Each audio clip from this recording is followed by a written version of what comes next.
Hi అండి, అందరు ఎలా ఉన్నారు? బాగున్నారా?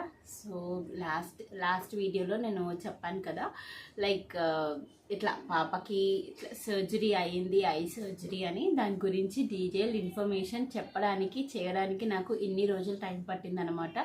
సో వేరియస్ కారణాల వల్ల, పర్సనల్ హెల్త్ ఇష్యూస్ వల్ల ఎన్ని డేస్ కూడా నేను చేయలేకపోయాను వీడియోస్. సో ఈ రోజు నుంచి ఇంకా కంపల్సరీగా వీడియోస్ అనేటివి వస్తాయి మీకు. సో నన్ను సపోర్ట్ చేస్తారు అని చెప్పేసి నేను అనుకుంటున్నాను. సో ఇంకా వీడియోలోకి వెళ్ళిపోదాము. అసలు పాపకి ఏమైంది, ఎందుకు అసలు అంత అర్జెంటుగా ఐ సర్జరీ చేయాల్సి వచ్చింది, అసలు ఏంటి, వాట్ ఈజ్ ఇట్ హ్యాపెండ్ అని చెప్పేసి ప్రతిదీ నేను మీకు చెప్తాను ఈ వీడియోలో.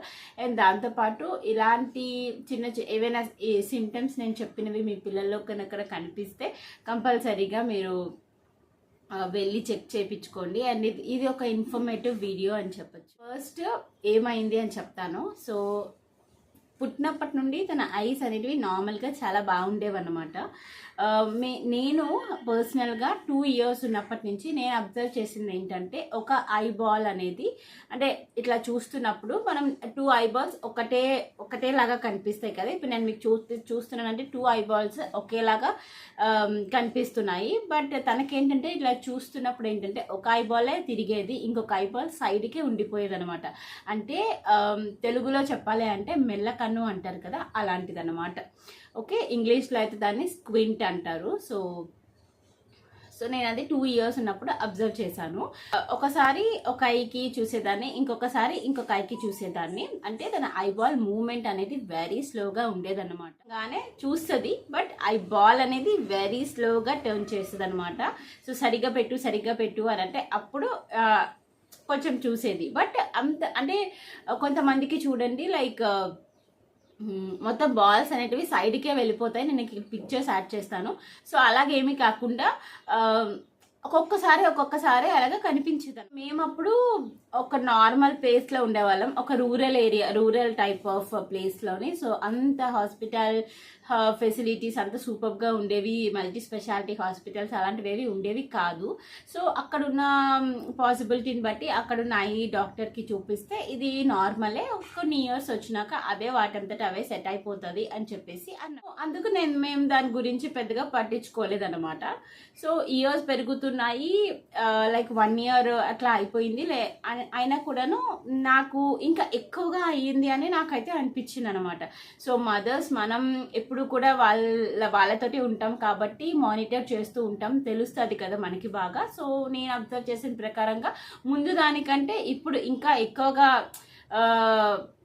అంటే ఎక్కువ టైం తీసుకుంటుంది, అంటే బాల్ మూమెంట్ అనేది అలానే ఉండిపోతుంది అని నేను అబ్జర్వ్ చేశాను. మళ్ళీ అక్కడ నుండి వేరే ప్లేస్కి మాకు ట్రాన్స్ఫర్ అయ్యి సిక్నెస్ వచ్చింది, ఫీవర్ అది వచ్చినప్పుడు ఫీవర్ అది వస్తే హాస్పిటల్కి తీసుకెళ్ళాం. అక్కడ డాక్టర్ ఆయననే చెప్పారు స్క్వింట్ ఉంది, సో ఒకసారి ఐ డాక్టర్కి చూపించండి అని చెప్పారన్నమాట. సో ఇక్కడ మనకి జిఎంఆర్ కేర్ ఉంటుంది కదా, సో అక్కడికైతే తీసుకెళ్ళడం జరిగింది. సో అక్కడ ఆయన ఐ డాక్టర్ చూసి, ఇక్కడ ఓన్లీ పెద్దవాళ్ళకి చూస్తారు, చిన్నపిల్లలకి చూడరు. అప్పుడు షీఈస్ లైక్ 3.5 years అనమాట. సో ఇక్కడ చూడరు, సో మీరు ఎల్వి ప్రసాద్కి వెళ్ళండి అని చెప్పేసి వాళ్ళు సజెస్ట్ చేశారనమాట. సో మేము ఇంకా లేట్ చేయకుండా ఎల్వి ప్రసాద్కి అయితే తీసుకెళ్ళడం లో మనకి ఉంది కదా ఎల్వి ప్రసాద్, సో అక్కడికైతే తీసుకెళ్ళాం. ఇలాగ ఫస్ట్ నుండి ఇంకా అన్ని టెస్ట్లు అన్ని చేస్తారు కదా, సో ప్రతిదీను. సో చిన్నపిల్లలు కాబట్టి ఫస్ట్ 2 sessions కూడాను చాలా ఇబ్బంది అయ్యేదన్నమాట. అంటే లైక్ వాళ్ళు సపోర్ట్ చేయరు కదా చిన్నపిల్లలు. సో మార్నింగ్ నుండి ఇది చెప్పు అది చెప్పు ఇది చెప్పు అని అంటే ప్రతిదీ చాలా చిరాకు చేసింది అనమాట. సో ఫైనల్లీ ఎలాగోలాగా అన్ని రిపోర్ట్స్ అనేవి వచ్చినాయి. సో ఫస్ట్ అయితే వాళ్ళు స్క్వింట్ అయితే ఉంది అని చెప్పేసి అన్నారు, ఫర్ బోత్ ఐస్ ఉంది అని చెప్పేసి అన్నారు. So let us try with specs అని చెప్పేసి అన్నారు. వచ్చింది అని మేము అడిగాము. సో అసలు ఎందుకు వచ్చింది అంటే, first it may be genetical reasons వల్ల రావచ్చు, లేదంటే మజిల్ వీక్నెస్, ఐ మజిల్స్ అనేవి వీక్గా ఉంటే కూడా వస్తాయి, లేదు అంటే పుట్టుకతో ఉన్నప్పుడు కూడా వస్తాయి, అని చెప్పేసి అన్నారు అనమాట. సో మాకు జెనెటికల్గా మాకెవ్వరికి అసలు ఆ స్క్వింట్ అలాంటి మెల్లకనే ఎవ్వరికీ లేదు. నాకు కానీ మా హస్బెండ్కి కానీ అమ్మమ్మలు తాతయ్యలు నానమ్మలు ఎవ్వరికీ కూడా అలాంటిది లేదనమాట. సో ఏంటి పుట్టుకతో అయితే అది లేదు. సో మజిల్ వీక్నెస్ తనకు ఉంది. సో బోత్ ఐస్కి మజిల్స్ అనేటివి వీక్గా ఉన్నాయి. సో దానివల్ల ఆ బాల్ అనేది తను స్లోగా తిరుగుతుంది, వెంటనే తిప్పలేకపోతుంది అని చెప్పేసి అన్నారు. ఓకే అని ఫస్ట్ అయితే స్పెక్స్తో మనం ట్రై చేద్దాము, కొన్ని మంత్స్ చూద్దాము, స్పెక్స్తోని ఏమైనా ఇంప్రూవ్మెంట్ ఉంటే అప్పుడు ఏం చేయాలో ఆలోచిద్దాము, లేదు అనుకుంటే నెక్స్ట్ స్టెప్కి వెళ్దామని చెప్పేసి అన్నారు. సో ఓకే అని చెప్పేసి సో స్పెక్స్ తీసుకున్నాము. సో కంటిన్యూస్గా స్పెక్స్ అయితే మేమైతే పెడుతున్నాం అనమాట తనకి. సో స్పెక్స్ పెట్టినప్పుడు I felt little bit change అయితే ఉంది అని నాకైతే అనిపించింది. స్పెక్స్ పెడుతున్నప్పుడు కొంచెం బాగానే అనిపించింది అన్నమాట. అండ్ ఆ ఫ్రీక్వెన్సీ కూడా నేను ఏదైతే కొంచెం పెరిగింది అని అన్నానో అది కూడా తగ్గింది. సో బాగానే ఉంది. అండ్ ఇంకొకటి ఏంటంటే స్క్వింట్ వల్ల మనకి విజన్ కూడా ఎఫెక్ట్ అయ్యే ఛాన్సెస్ ఉంటాయి. ఎందుకు వస్తుంది అనేవి వేరియస్ రీజన్స్ చెప్పాలి. అంటే న్యాచురల్ గా బై స్పెక్స్ కొంతమందికి తగ్గిపోతుందంట, కొంతమందికి ఏంటంటే సర్జరీ చేయాల్సి వస్తుంది. అండ్ స్క్వింట్ వల్ల మనకి సైడ్ ఎఫెక్ట్స్ ఏమైనా ఉన్నాయా, అలా వదిలేస్తే ఏమవుతుంది అని. What are the side effects of squint? ఒకవేళ స్క్వింట్ ఉందని మనకి తెలిసి మనం వదిలేసాం అనుకోండి, ఓకే అదే సెట్ అవుతుంది కదా అని చెప్పేసి వదిలేస్తే ఏమవుతుంది అన్నది ఇప్పుడు చూద్దాము. సో స్క్వింట్ వల్ల ఉంది కదా అని మనం అలా వదిలేస్తే అది ఏదైతే మనం ఇప్పుడు సపోజ్ ఎగ్జాంపుల్ మా కూతుర్నే తీసుకున్నాము, నా డాటర్ని. సో ఇప్పుడు దాన్ని మేము చూడమంటే చూస్తుంది బాగానే, ఒక్కొక్కసారి బాల్ మూమెంట్ అనేది వెరీ స్లోగా టర్న్ అవుతుంది. అలా అది బాగానే ఉంది కదా, దీనికి ఏంది పెద్ద ప్రాబ్లం ఏం కాదు అని నేను అలానే వదిలేస్తే ఫ్యూచర్ వెంటనే మనకి రిజల్ట్ తెలియదు. బట్ కొన్ని ఇయర్స్ తర్వాత మేబీ ఒక 10 yearsకో 15 yearsకో ఆ ఐ బాల్ అనేది ఇంకా అలానే ఉండిపోతుంది. అంటే ఇప్పుడు కొంతమందిని మనం కన్నులు చూస్తాం కదా, అలానే బాల్ ఉండిపోతుంది, అలా ఉండిపోతుంది, ఇంకా అది టర్న్ అవ్వదు అనమాట. అంటే ఆ మజిల్ అనేది లాగి అది బాగా ఇదైపోతుందిలో ఉన్నప్పుడు మనం ఇట్లా క్యూర్ చేసుకోవచ్చు అనమాట. దానికి కూడా పాసిబిలిటీస్ ఉన్నాయి అండ్ సర్జరీస్ కూడా ఉన్నాయి. సో పెద్దయాక కూడాను సర్జరీస్ చేసుకోవచ్చు. కాకపోతే ఏంటంటే స్క్వింట్ వల్ల విజన్ అంటే సైట్ అనేది వస్తుంది అన్నమాట కంపల్సరీగా. సో విజన్ ప్రాబ్లం అనేది వస్తుంది. సో మేమైతే దీనికి స్పెక్స్ అనేటివి కంటిన్యూ చేస్తున్నాం. కేసులో ఏమైందంటే so we have been using the specs from 1 year, ఒక 1 year నుండి కూడా అలా యూజ్ చేస్తూ వస్తున్నాం. చేసినాక ఇంప్రూవ్మెంట్ ఏమీ కనిపించలేదు. సో ఎవ్రీ 2 monthsకి 3 monthsకి మేము వెళ్ళే వాళ్ళము, వాళ్ళ అపాయింట్మెంట్ ఇచ్చేవాళ్ళు, మేము వెళ్ళే వాళ్ళం, చెక్ చేయించుకొని వచ్చేవాళ్ళము. అలా ఎవ్రీ 2 monthsకి మాకు అది ఉండేదన్నమాట. ఆఫ్టర్ 1 year సో డాక్టర్ ఏం చెప్పారంటే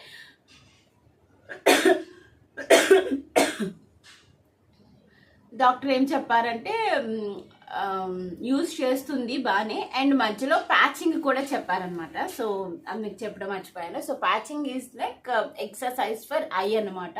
అంటే 1 eye క్లోజ్ చేసుకుని ఒక ప్యాచ్ లాగా పెట్టేసి ఇంకో ఐతోనే మనం ఏదైనా యాక్టివిటీ చేయడం కానీ లేదంటే హోంవర్క్స్ చేయడం కానీ అట్లా ఏదైనా చేయడం అనమాట. అలా రోజుకి 2 hours చేయమన్నారు. ద వెరీ నెక్స్ట్ డే ఈ ఐకి ప్యాచ్ వేసి నెక్స్ట్ ఈ ఐతోని అలా చేయమన్నారు. అలా 2 hours చేయమన్నారు. చిన్నపిల్లలు అది కూడా సపోర్టివ్గా ఉండరు కదా. సో ఒక్కొక్కసారి మాకు అయ్యేది చేసేవాళ్ళం, ఇంకొకసారి అయ్యేది కాదు. సో డాక్టర్కి కూడా మేము అదే చెప్పాం. సో డాక్టర్ తోటి మనం ఏది చేయలేదు అంటే చేయలేదనే చెప్పాలి, చేస్తున్నామనే చెప్పాలి కదా. దాన్ని బట్టి వాళ్ళు ఒక డెసిషన్కి వస్తారు. సో మేమైతే సరిగ్గా ప్యాచింగ్ ఇవ్వలేదు కాబట్టి అదే చెప్పామన్నమాట. బట్ స్పెక్స్ మటుగా రెగ్యులర్ యూసేజ్లోని తనని పెట్టుకునేలా చేసాం. 1 year డాక్టర్ చెప్పారు ఏంటంటే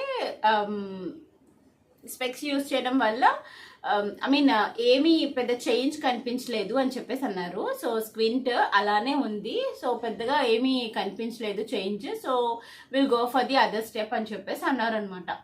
సో అప్పుడు మేము అవుట్ బర్స్ట్ అయ్యాము, లైక్ సర్జరీ అని అనగానే. So next step is the surgery అని మాకు కొంచెం అంటే అంత వెంటనే చేసేయాలా అన్నది కూడా ఒక డౌట్ వచ్చింది. సో మేము అది నెక్స్ట్ చెప్తాను. సో అవుట్ బర్స్ట్ అయ్యాము, లైక్ ఏంటి చిన్న పాపకి సర్జరీనా, అప్పుడే ఏంటది అన్నట్టుగా కొంచెం లోగా ఫీల్ అయ్యాము. అండ్ మాకు కొన్ని డౌట్స్ కూడా వచ్చాయి.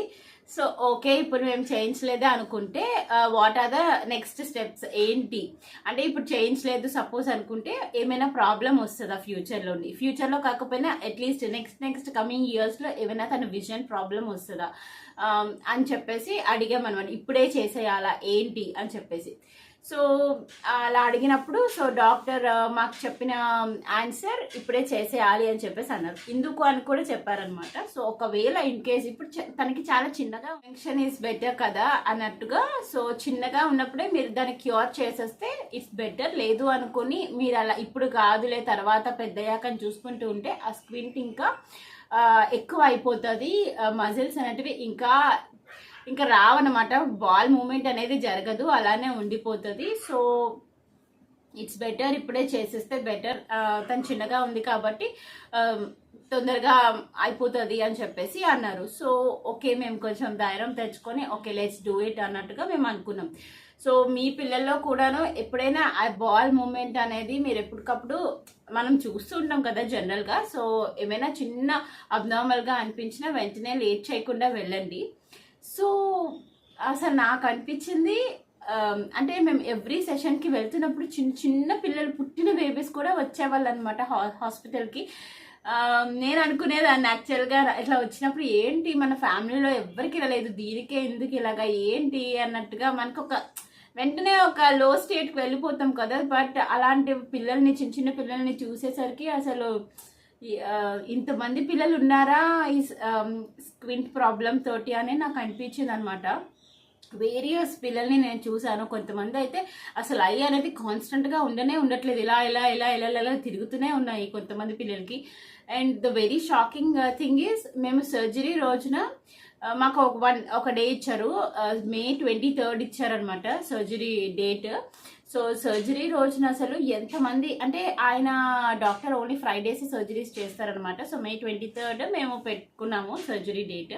సో ఆ రోజున చూసాను ఎంతమంది పిల్లలు. ఒక బేబీ అయితే 6 months బేబీ అండి, చిన్న బేబీ. ఆ బేబీకి సర్జరీ రూమ్లోకి తీసుకెళ్తున్నారు. అండ్ ఇంకొంతమంది అయితే 2 times సర్జరీ, అంటే ఒకసారి సర్జరీ చేసినప్పుడు ఫెయిల్ అవ్వచ్చంట. అంటే 80% ఛాన్సెస్ 20% ఛాన్సెస్ ఉంటాయి. అండ్ మళ్ళీ ఒకవేళ సక్సెస్ కాకపోతే మళ్ళీ రీసర్జరీ చేయాల్సి వస్తుంది అని కూడా ఉంది. సో అలా డబుల్ సర్జరీకి వచ్చిన వాళ్ళు కూడా ఉన్నారు. ఇవన్నీ చూసి అసలు చాలా బాధ అనిపించింది చిన్న పిల్లలకి ఏంటివి అన్నట్టుగా.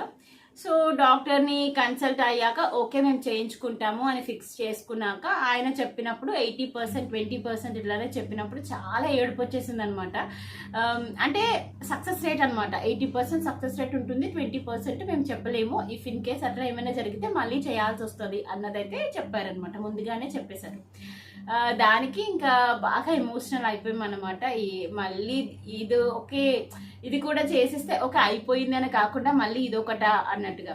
సో ఏదైతే అది అయ్యింది సరే అని చెప్పేసి ఇంకా దండం పెట్టుకొని ఇంకా మేమైతే ఆపరేషన్ చేయించుకోవడానికి వెళ్ళాము.